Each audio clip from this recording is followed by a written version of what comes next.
as always, by my two favorite co-hosts of all time, Matthew Sponhour and Theo Ash. And welcome back to another episode of Stay Hot, presented by our good friends over at Little Caesars Pizza. We're Stay Hot, they're staying ready with some hot and ready pizza for you all NFL season long. And we're here to talk about the divisional round of the NFL playoffs. Had four pretty good games. Can't complain too much. Theo, I know you're not so close. We had a couple of heartbreaking losses for some fans, Packers and Bills. We'll talk about those games. Ravens look great, and I'm trying to think if there's anything else that we need to hit on, but I think that's just football games. But before we get into those, Matt, Theo, how are you guys doing on this late Sunday night?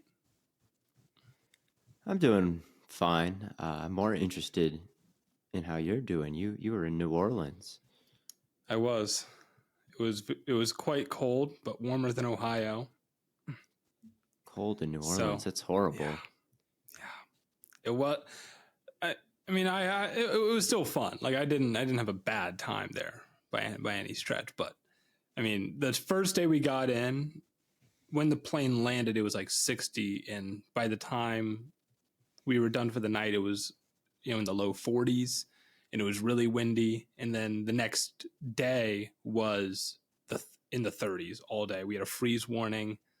So it's not a banger trip if the first thing you mention is the weather. It's not, but it was still a fun time. We still had a good time. Did you see anything crazy? Not really. Going down Bourbon Street or anything like that? No one. We didn't really see anything crazy. I mean, I feel like it wasn't like as popping as it would have been had the weather been nicer. Yeah. But I don't know. Food was good. Tried to try a couple places that I wouldn't normally have. I don't know if anyone knows this, but what is a po' boy? A po' boy is, I don't know what makes it a po' boy specifically, but usually it's a sandwich with shrimp on it. That's like a lot of times fried food on it. I don't know what specifically makes it a po' boy, but I know that they're Neither good. do I. Yeah, I mean, it was good. I had one with some fried fish. It was good, but I was just like, what? I keep seeing it all around. I don't know what makes something a po' boy. I probably should have looked it up, but I don't know. And we're going like everywhere we go. It's like po' boys. Like, oh, what the? Is that just? It's just a sandwich, but it's specifically a sandwich with fried meat, which is what I suspected, and then the French bread is the other key. It's always on that French bread. The French bread is good. Yes. I like the French roll. I'm a big fan of the French roll. Yeah. New Orleans is a fire city. It's got charm. It's got characters. It's cool. It's got a lot of personality. The architecture is beautiful. It's a gorgeous place. I would love to go back to New Orleans now that I'm 21. I'd love to live in New Orleans, honestly. New Orleans That's is sick. What Sophia and I were saying. We're like, dog, I could live here. This place is beautiful. It's beautiful. There's like music all the time. Yeah, like it's a cool scene. I enjoyed New Orleans we didn't get to fully appreciate it. We need to go back when the weather's warmer and try and stay for more than just a weekend.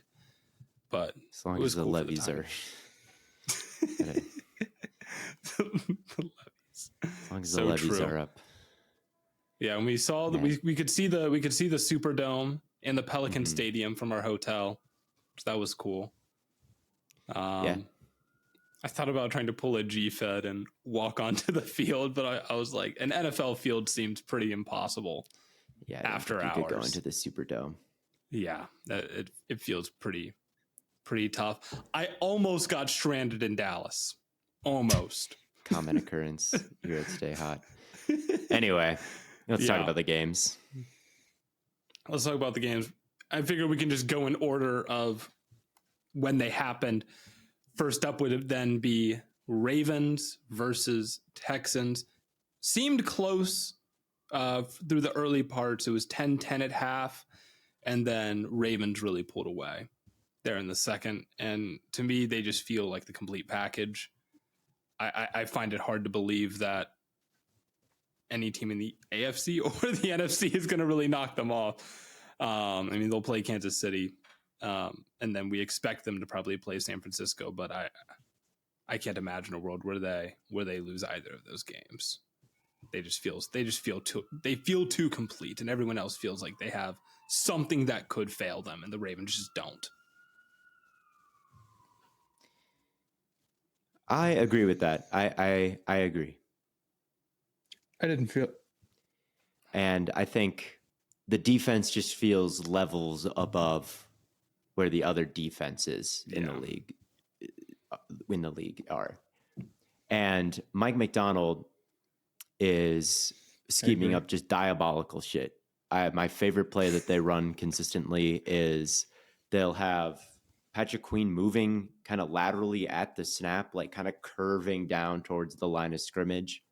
He'll blitz, and the defensive tackle will loop around him. So he'll take out the guard that's blocking the tackle. The tackle will loop around him, and he'll either be one-on-one on a back or on no one at all. It's absolutely sickening stuff that they run every game, and every team should run that kind of thing every game.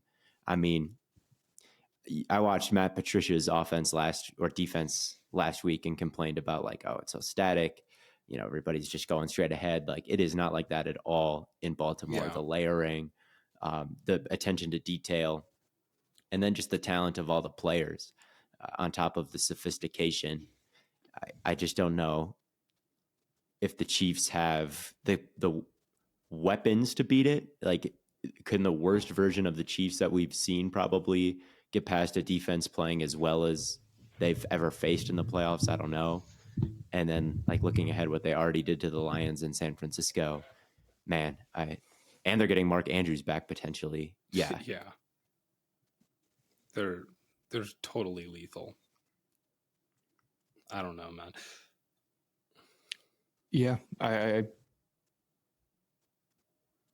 can't disagree. I do want to point out, Matt, I think you brought it up on the last episode or on a live stream, just how close the Texans are. Because like the final score looks bad, but they were in this game. They were not close. I'm not saying they're on the Ravens level. I'm saying how close the Texans are to being a contender because of how many young, talented players they have at key positions and how much cap they have. It's like they don't need a quarterback. They've got all the key components. They just need to fill out the rest of the roster, and they have the money to do it. It's not like they're missing a draft pick. But they also need a lot. But they've got the keys. Yeah, but their run game sucks. And outside of their cornerstones, their defense stinks too. Like, they're a good team. Look, okay, I'm sorry. I'm sorry. I'm 6 months ahead of everybody talking about the Texans like this. But they're very good for what they were supposed to be this year. But going forward, they have no more 25-point losses in the playoffs that are green lighted. Yes, I can agree. I can agree with you on that. So I don't think they're close to the Ravens. I think that they have the assets to fill out the rest of the roster and be a contender. I think Stroud is that guy in that level. I don't think you could have possibly asked for a better start to the rebuild, but they need to nail another offseason. Yeah. Because if this happened to any team that was not the Texans or the Packers, we'd be talking about it a little bit differently. Like, how would we be discussing the Bills if they lost to the Ravens like this? Right. So I don't disagree with what you're saying, I guess, but and they don't have a first round pick. It was worth it for they have Anderson, the Browns. I think. They have the Browns. Oh, right. Yeah. They clutched up then with beating them. I forgot about that. So they're still What do I know? I'm retiring. Yeah, the Texans are in a good spot, but they need more than just Nico Collins catching the football. Dalton Schultz at the tight end position dropped too many key passes. in this postseason run. And I think now he's a free agent. He was just on the 1-year deal.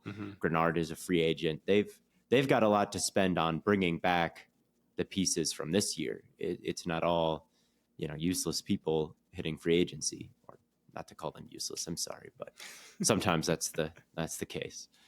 So yeah, I think the Texans have to feel good about this season, but yeah, Stroud was under pressure a lot. Yeah. And their offensive line needs a lot of work outside of Tunsil, whether that be development or bringing someone in. It's not a totally hopeless group. Juice Scruggs was a 2nd-round pick this year, right? So maybe they can get some natural development. But yeah, it was pretty ugly. And there was a play call I loved from Todd Monken.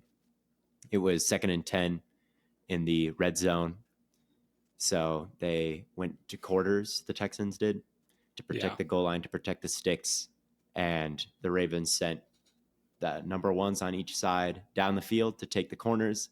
And then the tight end or the slot player, they both ran out routes. And that brought out the linebackers and the nickel player. And then it was 1-on-1, Lamar Jackson with a white guy, Blake Cashman. They send him on the designed run after he initially drops back, like the QB draw. And then he hits him with a move. It's kind of 2-for-1, Cashman and Petrie, and then like bursts around them. Like the play calling was fantastic. And Lamar is just different. His rushing ability was on full display.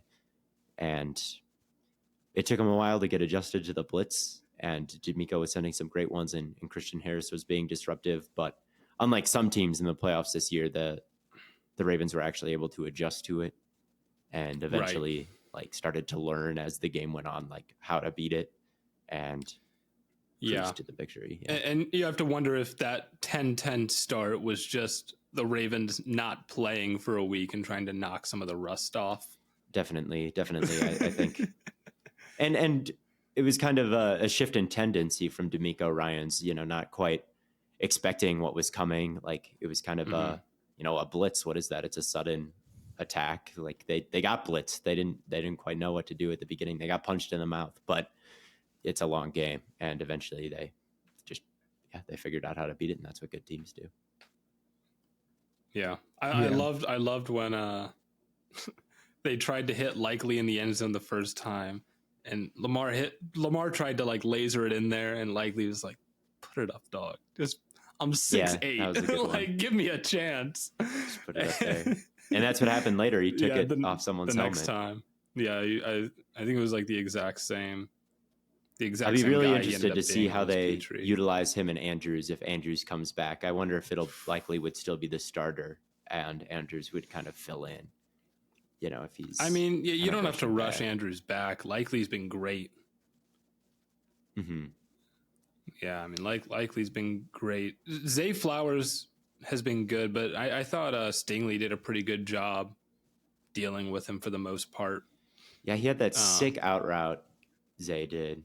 But yeah, Stingley followed him around. That was kind of a fun development after Lovie Smith lied to him on that draft call. How would you like to follow the number one every time? Now we actually get to see him do it. Right. So that was cool that they tried that twice in a row. You don't see that all the time. So it was nice. Yeah. But yeah, Monken and company, just him and Lamar. What a match. What a match. It's just too much. They're so awesome to watch, but it pains me. It pains me to see. Watching Jadeveon Clowney have a great year after being atrocious in Cleveland. Seeing him burn Laramie Tunsil after Garrett got locked up pained you. He was right. They shouldn't have been just stat padding for Garrett, sending him on the blitz. Oh my god. Yeah, they should have been feeding Clowney. He should have been feeding Clowney. He was right. Matt Abike was amazing. Travis Jones had some big pressures. Pierce, that whole all front the Stay Hot absolutely legends kicked ass. They all kicked ass. Roquan kicked ass. Yeah, man. It was. They're just. Where's the weakness on this team? If there was a weakness, it would have to be. It would have to be maybe the injury luck, probably Kyle Hamilton getting hurt. He's been banged up this year and had a couple really close calls to season enders. I guess the running back room, like they're getting kind of thin at corner. But, I mean, Humphrey missed the last game and they still looked like that. But definitely, if the sim pressures were to get locked up, you probably could pick them on the corners.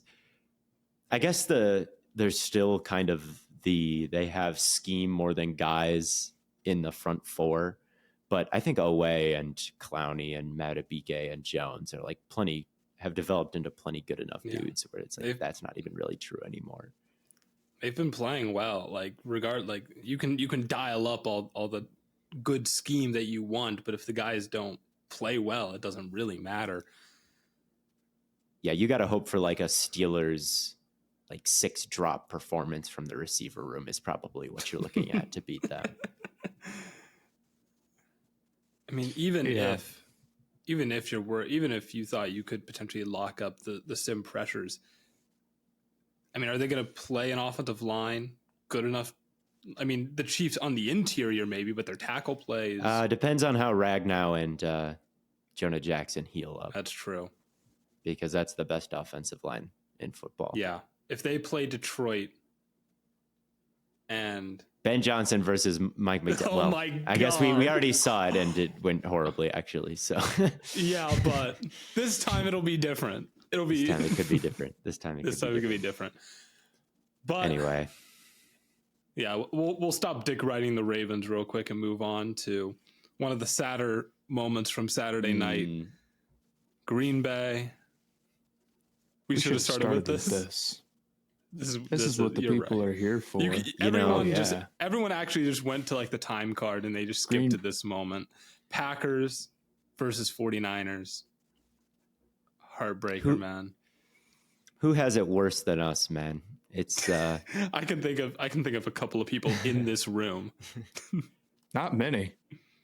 I mean, Jordan Love, and people were starting to get high on him. He absolutely sold the game. He did. After it happened, I didn't realize it was even first and 10. I knew it was first and 10 before the play, and then after it happened, I was like, "Damn! Well, at least it was fourth down." Because I just assumed that's the only situation he would let that ball go in. It instantly rewired my brain seeing it, and then I was like, "Oh God, it was first." So horrible. One of the all-time "what the hell was he thinking" throws. The cuts of it next to the Favre. What could he have possibly thought was going back? Yeah. Oh my God. We thought we had Rodgers. We had Favre. And it's a shame, man, because I think if they had pulled that game off, I think they would have had a real fair shot against the Lions the last time they played. Look, the Packers have been through so much pain in the playoffs. You think about the Bills game tonight and how sad that must be for Bills fans. We always lose to the same teams. It's always in such heartbreaking fashion. I saw that happen and I was like, man, I'm glad I'm not a Bills fan. That sucks. And then I thought about it and I was like, our loss was worse than that.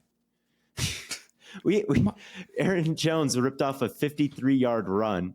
We had it 1st and 5 on the 32, up 4 with 8 minutes left. Came away with no points the rest of the game and lost. We were in the red zone every single time we drove down the field and came away with 6 points in the first half when that game should have firmly been in control. That was a way bigger collapse than what the Bills had, banged up. It's not about the size of the end game collapse. It's about where the teams are respectively. Yes, that's true. And I'm not denying that. But in a vacuum, that was a heartbreaking, crushing loss, right? Is this game tonight for the Bills almost as bad as you can imagine? The Packers was in a vacuum. They had the higher odds of winning, and they collapsed in a bigger way. And it's not a top 5 playoff disaster that I've seen. I made a list, but you've still seen a Super Bowl victory in your lifetime. That's true. But it's been 10 years of just this. The Bills have been going through 4 years straight in the 80s with not to make it a competition, but the Bills with Josh Allen have been going through this for 3 years, or 4 since 2020, really. Like, imagine doubling that. I'm here to. This is a warning for Bills fans. There's a chance it doesn't get better.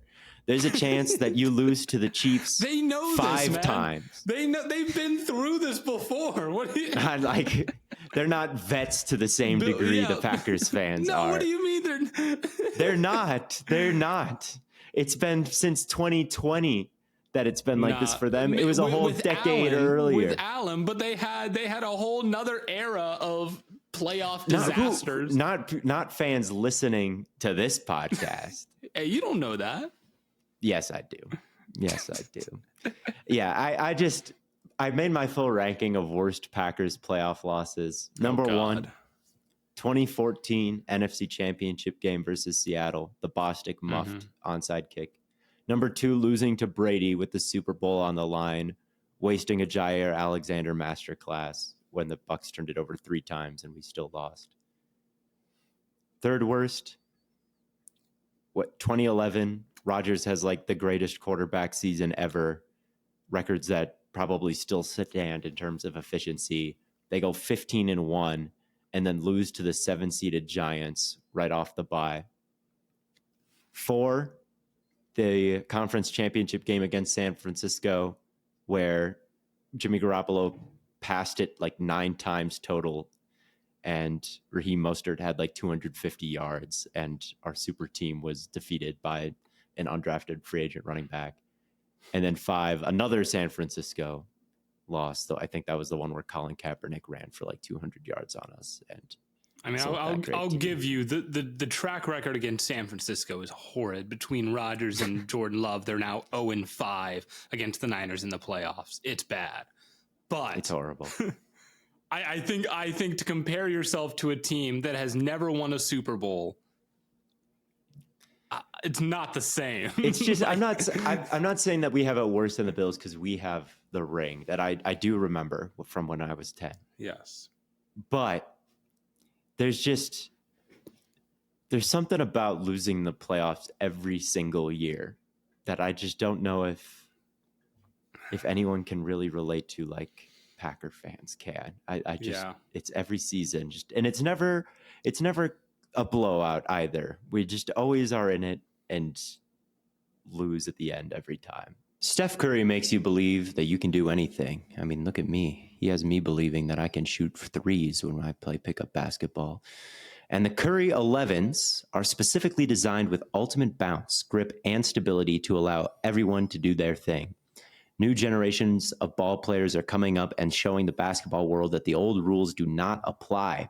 The future is exciting, fast, positive, and hungry. This NBA season, rock your favorite player and rep his shoes on and off the court. The Curry 11s are perfect for both the committed and casual ballers.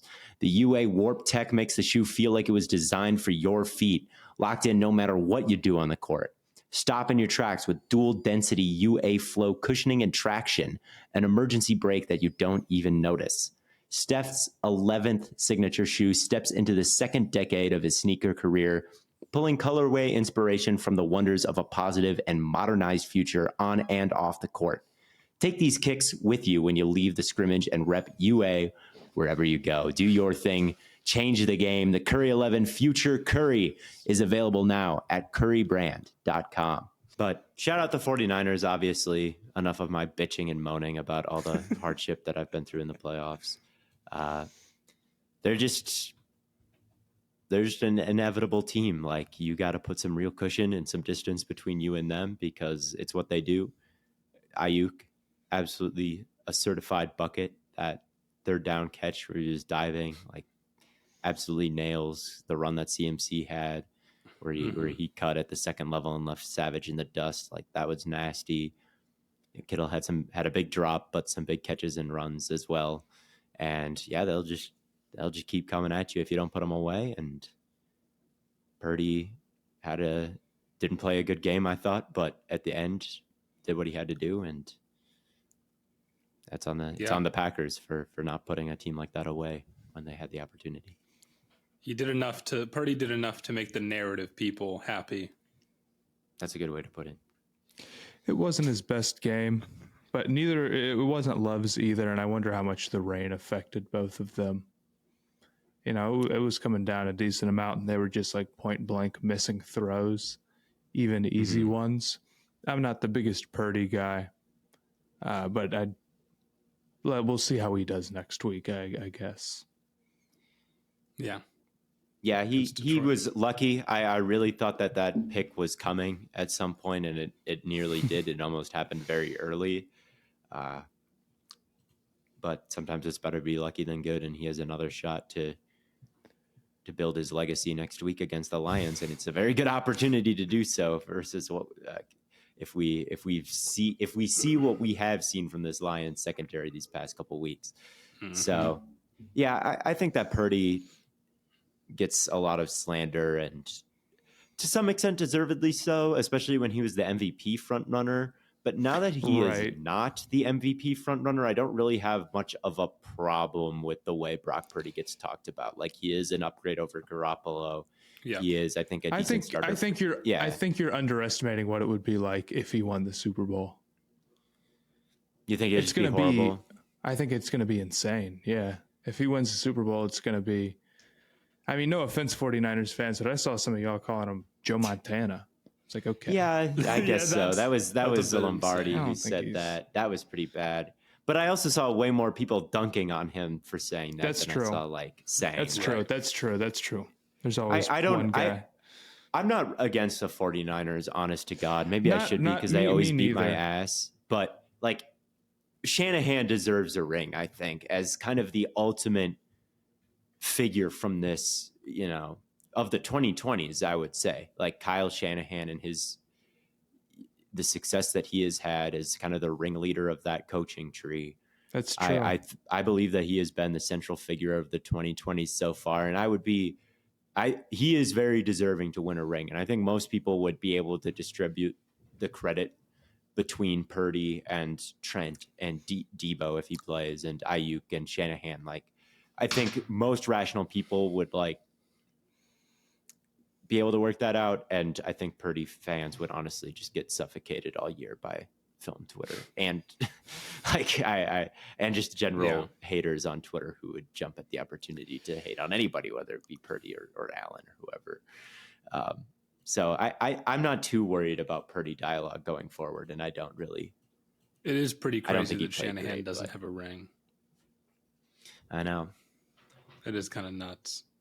How many people from this tree have a ring? McVay has a ring. Yes. Yeah. But the Chiefs don't count. Yeah. Chiefs don't count. Not looking good. Bucks don't count. They're coming. So. They're coming for all of these guys. They are. Yeah, I think with the play callers, this kind of scheme, and it kind of has replaced the Peyton versus Breeze versus Rodgers versus, Roethlisberger always in the Final Four. It was McVay versus Shanahan for a couple years, or McVay versus LaFleur, or LaFleur versus Shanahan in these big playoff matchups every single year consistently, even if the quarterbacks change. Ben Johnson is not from that tree, but he grew under Adam Gase, copying this tree a little bit. They're in the same forest. They're in the same form. Yeah. Ben Johnson is just like a rogue from this tree. But Ben Johnson, Johnson's like tree. I forgot about the Adam Gase stuff. That is crazy. Ben Johnson's people that he's it's really kind of a hilarious. A play caller era, it feels like, especially in the NFC. So yeah, I think it would be fine. I honestly, if the 49ers win a ring, I would be happy for them. I really would be. I'd be happy to see Shanahan win it more than I would be distraught to see Brock win it. I think that's fair. Yeah. I don't think there'd be anyone that I'd be like upset that they won, even the Ravens, just because Lamar deserves it. There we go. As much as I hate the Ravens, I always forget that you're Lamar. supposed to hate them. I do, but they have so many.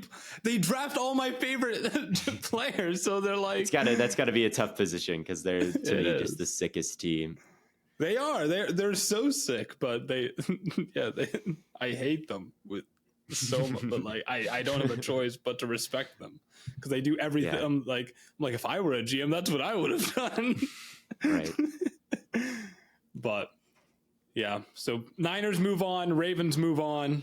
Before we get into the next game, I want to go ahead and talk to you about something that's been a game changer for me, and it just might be for you as well. Let's chat about Every Plate, your ticket to affordable and delicious meals. Now, you've probably heard about meal kits, but let me tell you, Every Plate takes it to a whole new level. Picture this. For just $1.49 per meal, you get incredible recipes delivered right to your doorstep. And here's the kicker.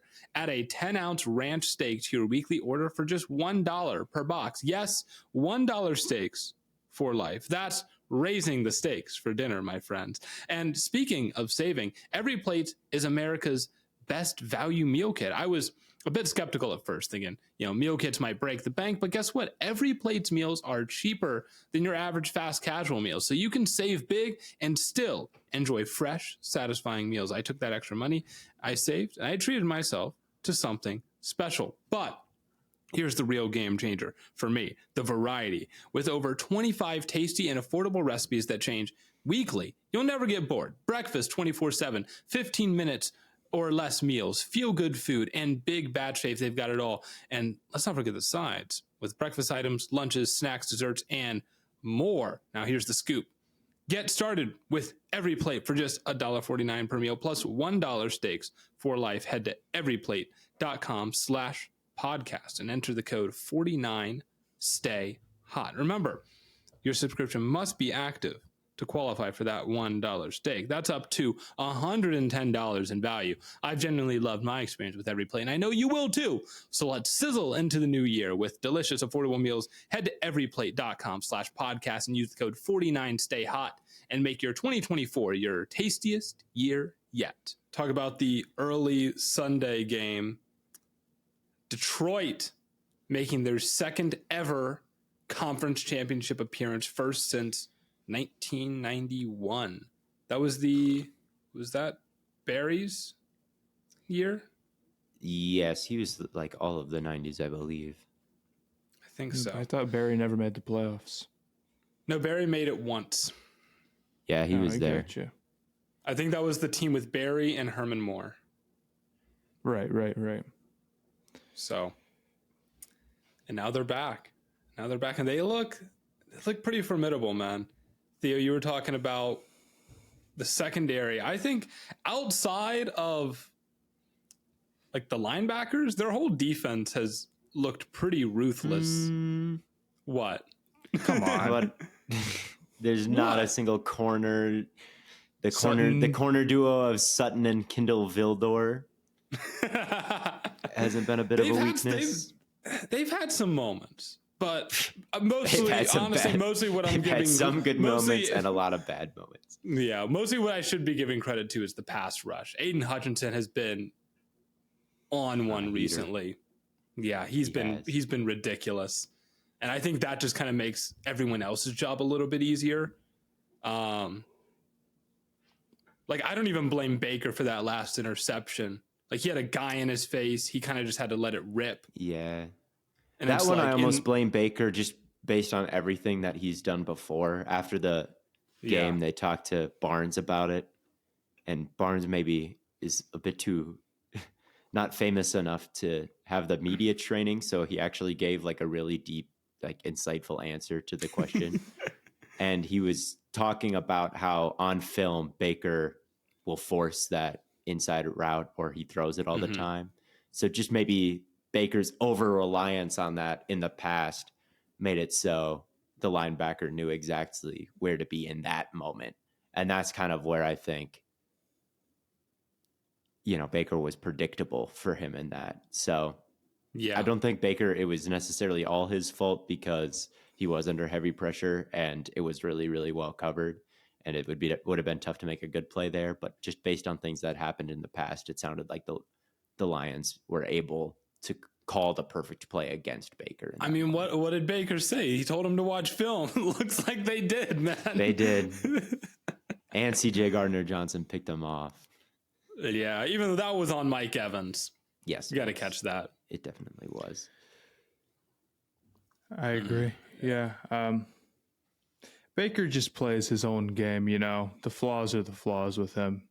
Mm-hmm. When he gets under pressure, he's going to step around a lot, and sometimes he's going to hit all the throws and it's going to look pretty decent, and sometimes he's going to throw an untimely pick or do something like that. So, yeah.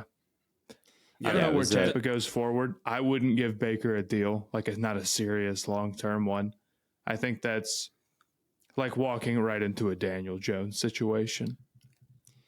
Yeah, I might franchise tag him if you really think that he is your best option for next season, which I could see, you know. That's the thing is I don't know how you could, like, who's available that is an actual upgrade right now.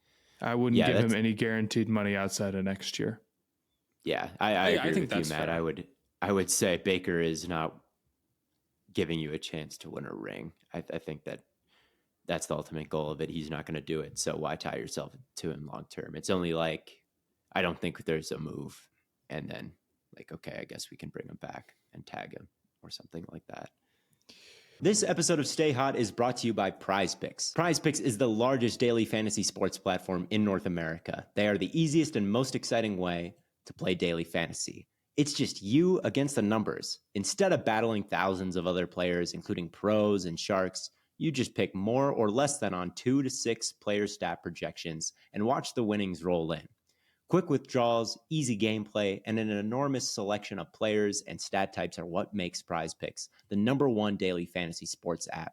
And they also now offer Apple Pay for quick and easy deposits into your account this football season. A couple weeks ago, I hit a big one on Prize Picks with my Browns versus Jets play with Njoku and Flacco and Breece Hall, and you can too. So head on over to Prize Picks, use the code STAYHOT, and they will double your first deposit, or prizepicks.com/stayhot and use code STAYHOT for a first deposit match up to $100. So what are you waiting for? Head on over there.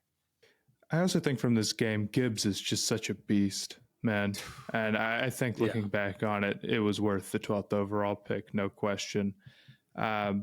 The angles that he can burn and the a number of ways you got to worry about him, whether it's in the pass game or the run game. And for a guy who's lighter, he's in blocking and he's not just fast, but he's strong as well. I mean, he's a pretty complete package. And I think going into the year, we maybe viewed Bijan as more of like, well, he's the complete package guy. And then Gibbs is sort of like really good, but does he bring like basically like the size aspects of being a running back? Can he handle a huge workload? And maybe they don't give it to him like 25 times a game or anything. Like hypothetically you could with Bijan, although that didn't actually happen because of certain coaches factors and whatnot. Yeah. Maybe talked a little bit about this year. Yeah. But he just does. And I think running backs they are getting lighter. It's starting to see some guys who are below what you would consider the target weight be a thing. I've seen some people talking about that, and I agree. And I think there's a few guys maybe coming up who could fill that mold. So interesting to watch how that develops and what that looks like in maybe 10 years or whatnot. But for now, at least Gibbs was a huge hit. It was huge for their offense. Laporta, huge hit. I couldn't believe the way Laporta was moving around today. He's a beast. Like the way he was shifting weight and getting in and out of cuts, like you would have thought he was fully healthy. Yeah, the Lions we talked about, they needed an explosive element to their offense, right? They've been great at finding the soft spots with Amon-Ra and even with Laporta, they would still kind of have that. But what Gibbs gives you, and this is why I tweeted out, like a Gibbs long touchdown run in that game was inevitable. He had multiple times where he was like this close to just burning the edge. And I think there was one play where like Levante David just like barely got him. Yeah. And I was like, eventually he's going to get one where there's going to be a hair more space and he's going to take it 40. And the hard part is when he's having a game like that, you almost forget about David Montgomery, and then it's the fourth quarter and they start handing it to him and he's fresh, and it's like, oh my God, dude. And the line, like the fatigue starts to set in, and you're playing against that running back duo and that offensive line. It's just brutal. Penei Sewell had a monster game. Really, Kancey has some great pass rushes. He had a pretty key sack. Kancey's looked great these playoffs, but against the run and just overall, Goff had way too much time in the pocket and was super calm. Didn't make any big mistakes. Looked even calmer than he did last week. It was a fantastic game, and Jameson Williams as well. I don't think that he has quite been worth what they traded up for, and the pick that they gave him. It's definitely been disappointing, but you can start to see the progression. He's turned into a decent possession receiver as long as a speed guy. Like, that is starting to ramp up a little bit. And yeah, like you were saying, Matt, before I interrupted you and started talking about Laporta's day, like the whole draft, like when you consider the second round too, it's one of the best in recent memory. It's outside funny. of Campbell. You'd have to be stupid to spend a first round pick on a running back, or you'd have to be stupid to spend like a high second or more than that. It is strange how every team currently still playing has done that in recent memory. I mean, I know that's kind of a fraudulent stat because like Dobbins is hurt and Clyde Edwards-Helaire is not the featured back to a guy who was picked in the 7th. Yeah. McCaffrey, that's valid, and Gibbs, that's valid. But my opinion's definitely been changed a lot about specifically running back this year. I think it's easy to overplay that. Like, is running back the least valuable position of all of them, like all the major ones? Possibly, yeah, kind of depending on the guy, of course. But is having a game breaker at running back not a huge upside, like upgrade, a big deal? Yeah, it obviously is. And there's definitely been some teams I've noticed where I'm like, their running backs are particularly not good, and that's bad. So yeah, I mean, definitely. I think we look at stats like wins above replacement, and nominally it seems like such a big gap, and so everyone's like, oh well, just don't invest anything into running back. But I don't think in actual practice the gap in value is large between positions as we make it out to be on paper. And it's not just running back. All these teams have invested in linebacker as well, or have good linebacking cores. Yep. And the Ravens especially kind of moneyballed the analytics. I mean, they said, don't take a running back. It's not valuable. Don't take a linebacker. It's not valuable. Don't take a slot player. Like that's not a valuable position. Mm-hmm, don't take a center. That's not a valuable position. Safety high. You go look at the pro. What you should be doing is picking a receiver every time, or an edge rusher, or whatever. But it's like, no, we're going to have Jadeveon Clowney. The Ravens are not paying a single. I said this on the live. The Ravens are not paying a single one of their defensive linemen like $5 million. Mm-hmm. And they've invested in both. Like they just have good. They're good everywhere. Like we kind of already talked about. So the analytics people are happy as well. Like quarterback is a good position for them, obviously. Investing in Lamar Jackson, it's not a bad idea, right? They invested in wide receiver this year as well, and you could say that's the thing that really pushed them over the top. So it's everything, but still, I think tight end is something that everybody has. Like, they all have poured resources into running back. I don't know. I think it's just a matter of into linebacker. I think it's just a matter of, you look at like the Ravens invested in linebacker and they invested in a slot safety, but it's just those were the best players available, right? I mean, that's what it really comes down to. Yeah, I think about this all the time. It's like, what makes there's a line of players, right? There's the corner, and then there's the slot player, and then there's a linebacker, and then there's a linebacker, and then there's another corner. They all have coverage assignment. It's not like their patch of grass is like way different than someone else's patch of grass to cover. Like they're all exploitable with different route combinations. It's just they line up in different places, and as you get closer to the ball, they have to get bigger. because that's more likely you'll have to defend the run. But it's the same shit, like they're all pretty much their value and like how much value that position is generating has more to do with the amount of talent at that specific position at that specific time, I think, than the patches of grass that they're actually responsible for. I think a lot of positional value is measurement of talent in the league at that position at that certain time, because if all of a sudden I think that Gibbs has been great. Like there's lots of ways to get him the ball, just as like there's a lot of ways to get a number one receiver the ball. So yeah, I agree. Positional value, I don't think it should be totally written off, but I don't think that it's quite the gospel that as it with seems all things, like. There's a balance, And at season. the end of the day, it's like if you get somebody who changes the math for the other team and has to be game planned around entirely, don't really give a damn what position you play. If you're a defensive tackle, if you're an off-ball linebacker, right? Plenty of great teams have been built around the less important positions. Yeah, definitely. I think that there's a lot of ways to skin a cat, cook an egg. Is that the saying? Crack an egg. I don't know. And I think you're right. We were all foolish. We were all foolish. We were all foolish. Yeah.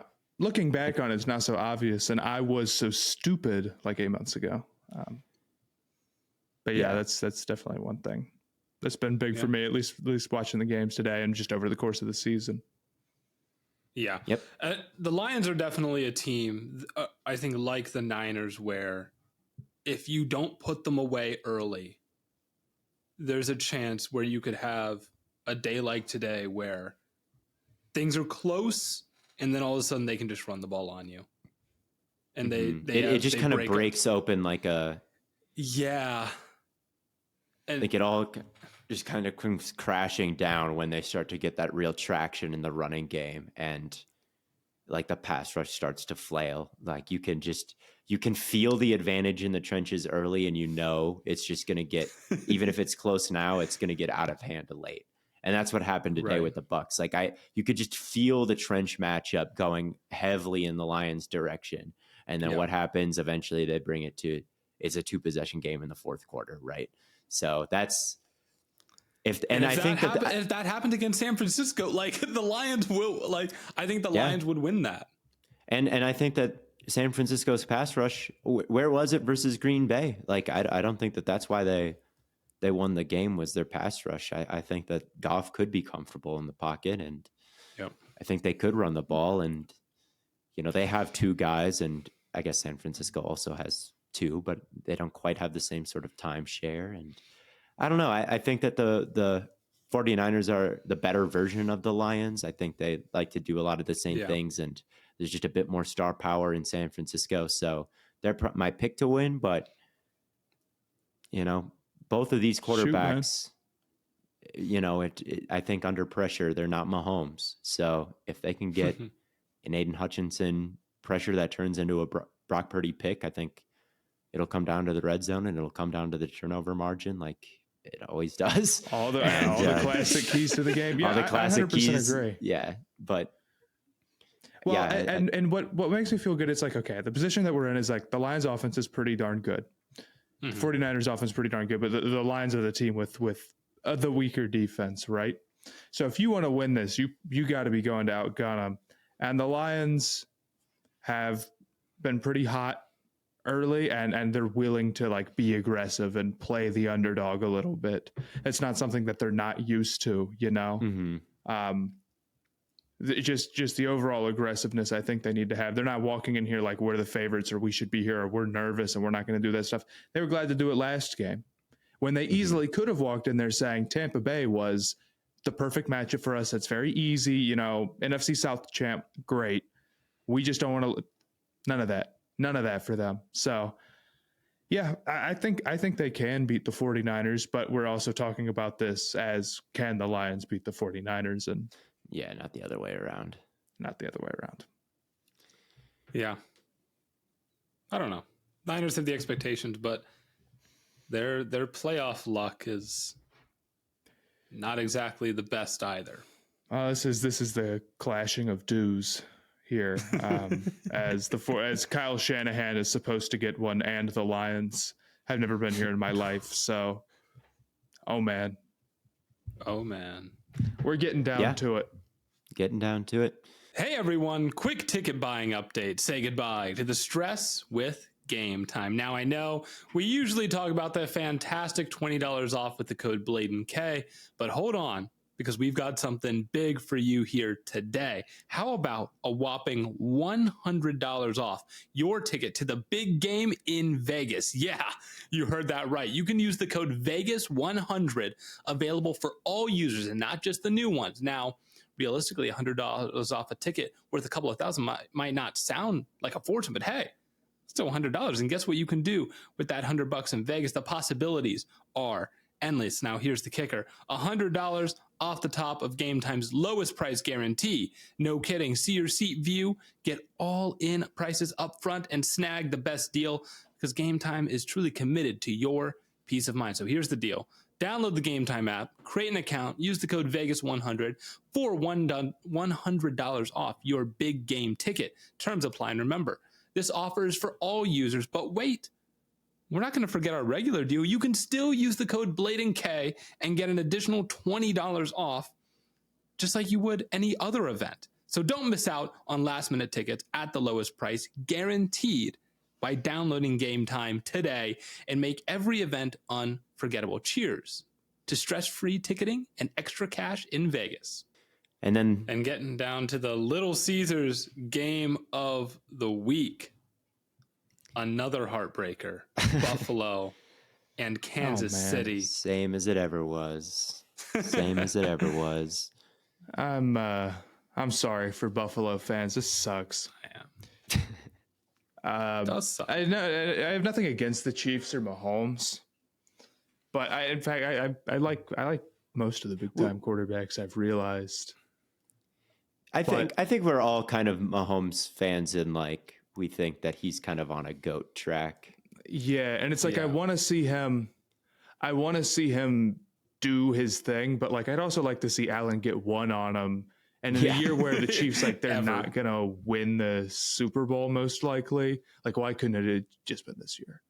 You know? Mm-hmm. The game itself was bizarre, as they always are. They're very weird. I mean, for starters, Bill's linebacking unit just was so banged up. AJ Klein going in there, who was a longtime Panthers legend. Did it for him for a long time. That's why was he on the Super Bowl team? Yes, he was. Oh, brother! him and Von Miller, two guys from that Super Bowl. The thing is that he didn't start for the Panthers. He was like the rotating guy. Yeah, it was two guys who were. Yeah, it was Shaq and then Thomas Davis and Luke, obviously. Oh my God. But this is horrible. It's just like to call him off the street because you got so banged up, and it's like, okay, well, let's see what the Chiefs do. They go at him immediately. That's not his fault, man. You know, it's like okay, yeah, that probably was going to happen, but there's just not much you can. I mean, there's not a ton you can do, and then he gets banged up, and it's like, you just can't be down that many guys. No. And to an extent, you know, it's next man up. And to an extent, the Bills were close anyway. And it's like, man, I really wish that field goal hadn't bananaed out. But it's just not their year. And then Von Miller and his big contract, he comes in just not the strongest season. Pretty decent, like pretty okay. Like he had a couple of stops. Yeah, he had a decent game, but did you see his stats on like his overall stats this year? I know you posted them. I didn't see them. 3 tackles, 0 sacks. Didn't he play like 6 games? This was by far his best game. He was disruptive in this game, like absolute the invisible man. Every other game this season, and he signed on top of a 6-year contract. What is his guaranteed money? I would love to know. Yes, and then this is what I was looking at. The big stuff where he has not been himself recently for whatever reason. And if you're in a position where he's also starting to slow down, which I don't want to say that just yet, but like not that long ago, he was, a dominant alpha number one. And the rest of the Bills' weapons are now like up to par enough to where if he was still that, they'd be right up there with the best units and all of football. I don't think there's any question about that. Kincaid was great today. Shakir was great today. But that bomb touchdown that he didn't catch was just brutal. The turning point, really, yeah. It was just the turning point where it's like, dude, we just got a one-on-one with a guy who is supposed to be, our two best players right there. And it went right through his hands for what probably would have been an 80-yard touchdown. It's like, you just can't afford that. And none of those single things lost in the game. Like, you could be like, well, they had AJ Klein and they were still, a field goal away from tying it. Or, that Diggs drop, but they were still in a position. Or you could say Allen should have made this throw or whatever. But it's just a lot. They're working against a lot. Some self-inflicted, some, just the breaks not going their way. And it's tough to watch because I think they've been a serious contender for years and years. I'm impressed the fact that they even got this far, to be real with you. Right. With how bad their defense was at a point. Yep. And for them to turn it around. But like, damn, man. Yeah, I wish Buffalo had gotten this one at home. It sucks. That's a tough one. Von Miller, by the way, he becomes a free agent in 2028. His cap hit this year was $23 million. Then it's $23 million, $26 million, and $32 million in 2027. You think he's seeing that 32? I think that he is not seeing 2025. When is the potential out? When is the dead cap eatable? It's this off season, so they're lucky. Okay. Oh, we're up. But the dead cap is still going to be like 32 million or 21 million. Oh, we're not up. Okay, so it's really next year. yeah. It's a bad contract. It's a very bad contract. And Diggs, man, it was really rough tonight, starting with the fumble and then the drop on the second play that was on a Josh Allen dart. He just doesn't look like any kind of weapon out there these days. I watched his Patriots game, a matchup that he has feasted on before. He was getting a lot of one-on-ones. They were playing a lot of man coverage, and he was struggling to separate.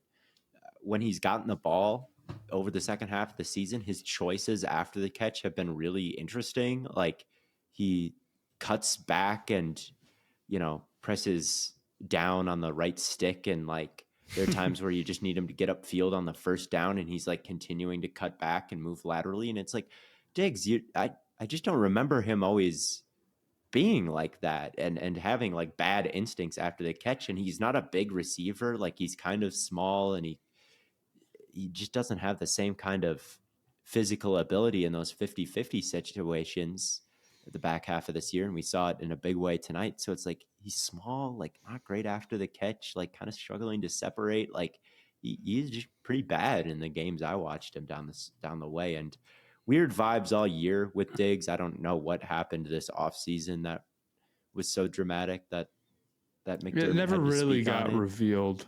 It never really got revealed, but it wouldn't surprise me if they moved on from Diggs after this year. Like, if there was another, 8 targets if he for wanted it to yards. happen, that's brutal. Pretty bad. If it might be best for all parties to kind of have a split this year is what it feels like right now. But again, I don't know what the exact situation is. But Trayvon, his brother, being like, get him out of Buffalo, and I don't know, his vague, cryptic tweets over the course of the season. Like, it just wouldn't shock me, is all I'll say. Now, we do have to talk about it, because I'm looking at the stats right now. And I'm looking at they're rushing Josh Allen, James Cook, Ty Johnson, Stephon Diggs had a carry, and Damar Hamlin had 1 carry for 2 yards. What? Damar Hamlin? Oh, they must have won, and they put him in for like victory formation and let him have that moment. Certainly. To take him to the divisional round or something. I wonder if the coaches, because, okay, they do the fake punt with Damar Hamlin. If you're going to go for it, go for it. Put in Allen, put in your best guys. I didn't hate being aggressive, but the fake punt is just so unserious unless you are like 1 yard out and it's like a phony sneak. But even then it's like, wouldn't you just tush push it? Yeah, I saw something after the game from Bill Barnwell where he said, or the Dots had it as there was only 10 guys out there, so they checked into the punt. But yeah, they didn't have blockers out in front of them. There weren't any like linemen or guys who were really capable of sustaining a block, so they just got shredded anyway. Like it's still, even with 10 out there, like it was not the right personnel. And the fact that it ended up in the hands of Hamlin. Of Hamlin. This is something I believe very strongly. The idea of checking into a fake punt, horrible idea. Dude, it's like, it's just too big of a decision to ever make that call at the line. It's like, never mind, we're going to go for it. Like, imagine that, like, on a field goal. You're like, okay, we're going to tie it up here. Never mind, they're missing one guy. We're going to throw for the game instead with our kicker. It's like, dude, no. Ohio State did the same thing in 2016. It was a disaster against Michigan. I remember this so specifically. And I've had that take ever since. And I swear to God, every time somebody checks into a punt, it clearly didn't work tonight. It didn't work. I'm victory lapping when it's like this. I'm giving it after the fact. Who cares? It's not as funny as like they went into it with giving Hamlin calling his number with the game on the line. Like that was, I wish that it was 11 men on the field. So that was like the legitimate reality that we were living in. Like they just needed Jamar Hamlin to have a Disney Channel movie moment and win the game for them. That would have been so funny. I wish he had broken that thing off, happened. man, for it. I wish he went beast mode. If he would have scored, it would have been the craziest play maybe in football Twitter history. It still was up there. That might have been the craziest play in football history if he scored. If he took it to the house, come back. They would have had a statue outside of the Bills Stadium, like they do for the Saints in that blocked punt. If he did that, he could primary Joe Biden and win. He could be next president of the United States. Only he has but unfortunately he got tackled and now everything is ruined. But luckily Hardman then fumbled it out of the back of the end zone immediately after that. Such a funny 2 minutes of football. Just absolutely perfect. Blaiden, I'm sorry you weren't there for the live stream because that was a historic moment. I watched bits of it while I was waiting to get off of the plane. But because I saw your guys' reaction when they missed the field goal, and I'm like, oh my God. Yeah, that wasn't even close either. That thing curved out. I forget what game I was. We've seen that before, but yeah, that thing curved like way out. It bananaed. Yeah, there's something about playoff kicking in Buffalo and.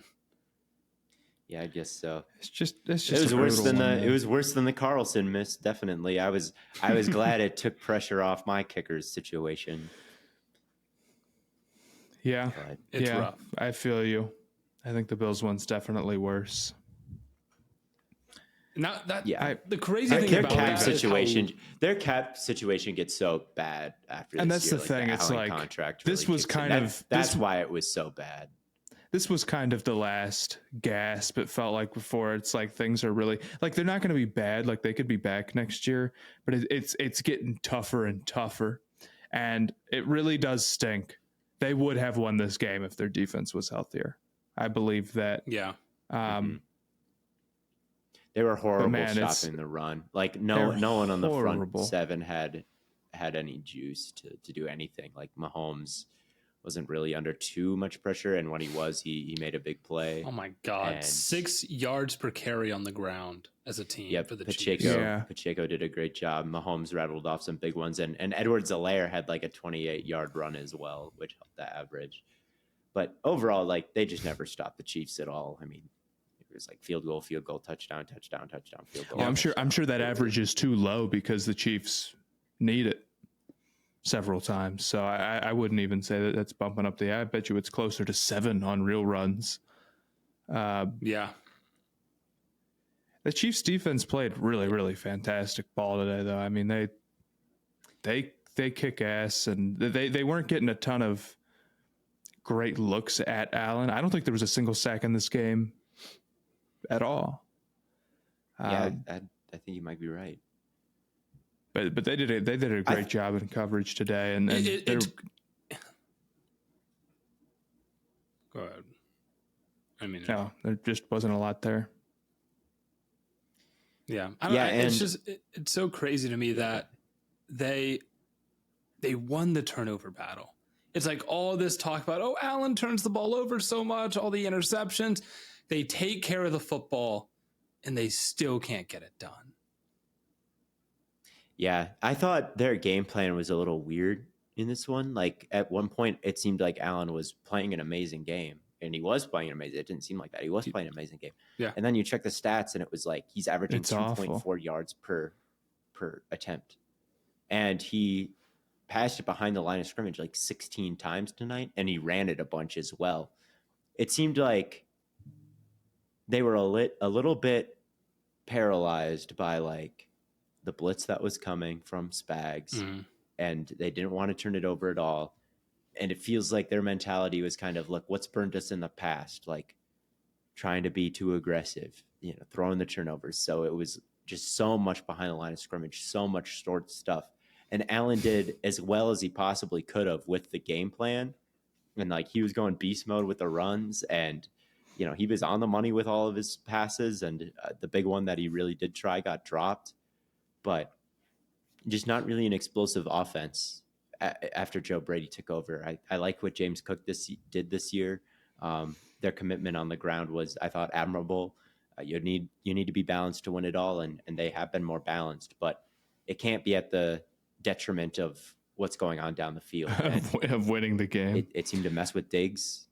Yeah, and it was just a little bit too dink and dunky tonight, and the Chiefs' deep ball was on. They actually were able to hit their deep shots to Marquez Valdes-Scantling, and the deep one to Kelsey was wide open. Like they have been one of, if not the worst deep ball throwing teams this whole year, even with Mahomes, because their deep threats are so inconsistent with tracking and catching. But today they were 3 for 3 beyond 20 yards, and the Bills were not. And I thought that was a big key. Yeah, I can't disagree. I think it's hilarious to think like, okay, there's strategy coming in. We want to limit turnovers. That's what we got to do. We got to play it safe. No stupid stuff. No forcing things that aren't there. Anyway, DeMar Hamlin, this fake punt. And also immediately on like the third play of the game, Allen laterals it. And then Allen's like, oh, we can't call shit, man. It's like, he's just going to do it. Look at my quarterback. He'll find a way to put it in harm's way somehow. Although, to his credit, that lateral was actually huge. And Allen played great. I think Allen he was hitting trick shots. Allen is as good as anybody, and the only reason they had a chance in this game and had a chance this whole season, as usual.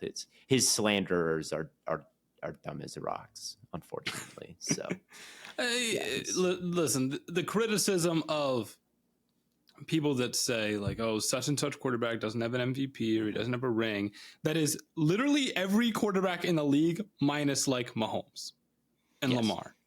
Yes. Like, Burrow and Stafford and Rodgers. Right, like there's like, of combined guys that have either an MVP or a Super Bowl ring, there's like 4. Yeah. No, Burrow hasn't accomplished shit. Right. Like technically, like what has he won? Comeback player of the year, I guess. He's made a Super Bowl. He's young. We're not that far off from it being like time for Burrow to win a Super Bowl, or we're going to start, which happens quickly to everybody. Or Herbert, or Stroud.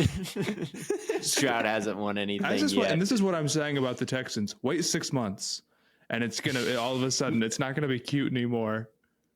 It's pretty much starting today. everything going forward is no longer already. It's like people are like, after the San Francisco game are like year 3 and nothing to show for it. Year 3 and nothing to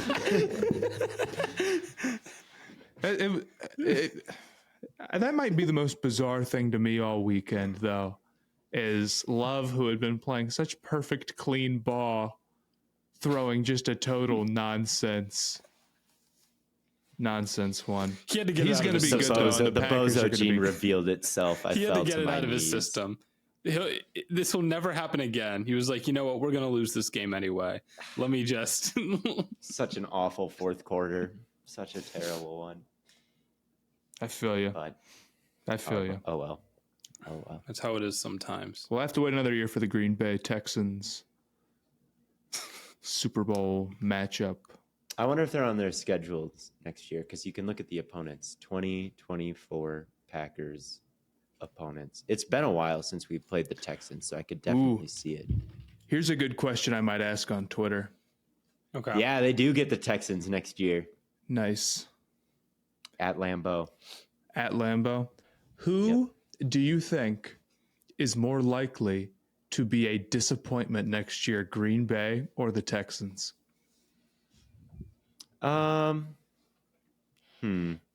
If you had I'm not saying either of them necessarily will be, but if you had to guess which one is more likely to be a disappointment. I would probably pick the Packers. I would probably pick. We'll save that one till after the offseason. We will. I'm leaning Green Bay right now. But that one's really tough. I think about. Right. I think expectations are going to be a little higher for the Texans. I think expectations for them are going to be win that division, whereas for the Packers, it's probably going to be the Lions who are still favored, and the Bears, and who knows what the Vikings quarterback situation will be. I think there's going to be higher expectations for Houston, so maybe I would say they're more likely to be more disappointing if like Anthony Richardson comes back and like all of a sudden the Colts are better, they were right in it. But I guess the same thing could happen with the Bears and like adding Caleb Williams. So I don't know. That's a really tough call. I'll say that I'll just be a biased homer and say the Texans. Because there you go. It wasn't that hard. Fair enough. But I don't really. I think the Colts could have some decent expectations too. Like. Yeah, I guess they were one game away from winning the division.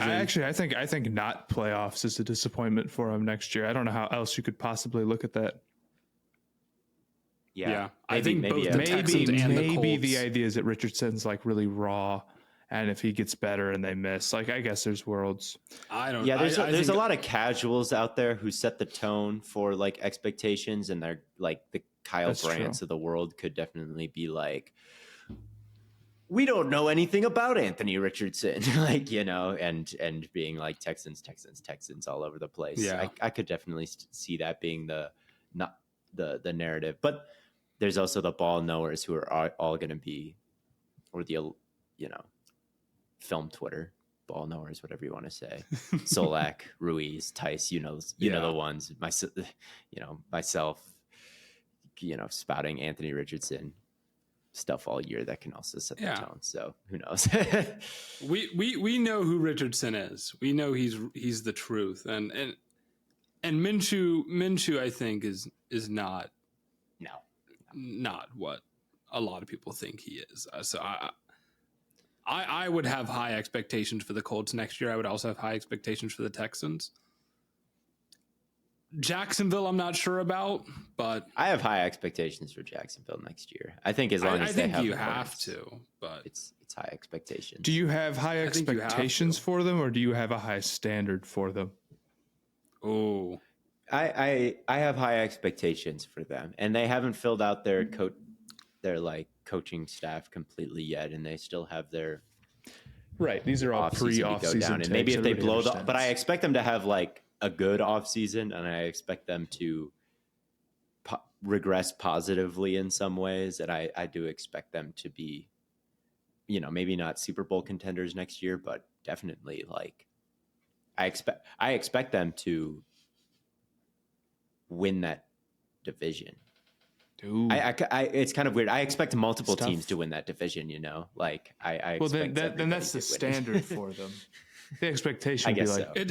It's a good division, right? I mean, I think it's a division that I think about really the standards they all should have for themselves, I guess. Like the Texans standard should be win the division. The Colts standard should be win the division. Yes. And the Jaguars standard should be win the division. So that's my expectations for all of them is like win the division or it's a disappointment. I'm sorry. I derailed the conversation with a GOAT versus best semantics garbage argument. It's a good question.